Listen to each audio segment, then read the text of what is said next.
Plyonka bilan beton yotqizadigan bo'lsak, hamma biladi, beton tez yerga shimilib ketmaydi. Tez qurib, g'avvaklik paydo bo'lib qolmaydi.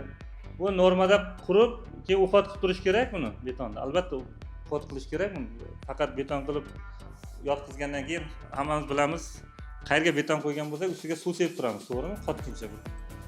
Qotgandan keyin ham agar bu shunaqa uxot qilib qiladigan bo'lsak, mana shu bir 70-80% o'zini mustahkamligini olib olgandan keyin bo'ldi, u mustahkam temir beton bo'ladi.